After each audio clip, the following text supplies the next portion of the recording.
कल तो मैंने जीवन का वो एक अभूतपूर्व अवसर मेरी आंखों के सामने आया, जब जिसको आप किन्नर कहते हैं, हिजड़ा कहते हैं, छक्का कहते हैं, ऐसे 12-13 किन्नर एक साथ आकर के 1.25 लाख रुपए की राशि कमेटी को दे गए। उनसे हमने पूछा कि किन्नर होकर के आप दान दे रहे हैं। उन्होंने एक ही बात कही कि ये हमारी ये जो चमेली है, ये चमेली आपका प्रवचन सुनती है और इसने आपका प्रवचन सुना। प्रवचन सुनकर के जब आपने प्रतिभा स्थली की बेटियों का संवाद करी, तब हमको अपनी पर्याय का दुख हुआ।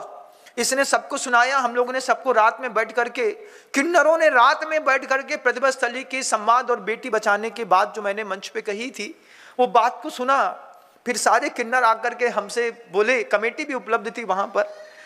वो कहते हैं कि हम समाज के उपेक्षित वर्ग के लोग हैं, जीवन भर उपेक्षा का शिकार रहे हैं। हमसे आप 1.25 लाख रुपए की राशि लेकर के इस पैसे से किसी बेटी का भविष्य बचा लो, किसी बेटी को बड़ा कर दो।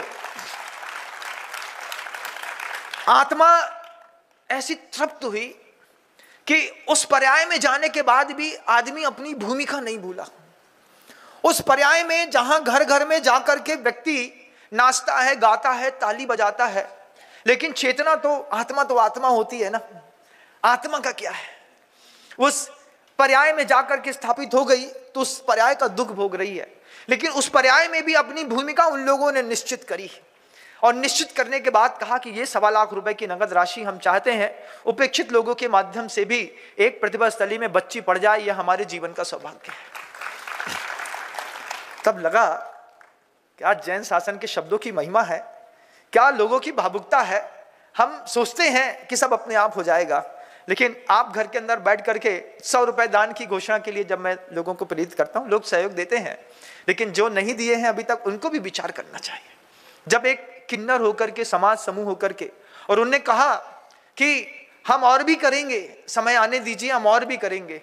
हमने उनसे ज्यादा संवाद किया नहीं, क्योंकि पहली बार मेरा उनके सामने आमना सामना हुआ, लेकिन देख करके मैं गदगद हुआ कि ऐसी भी चिंता लोग कर सकते हैं।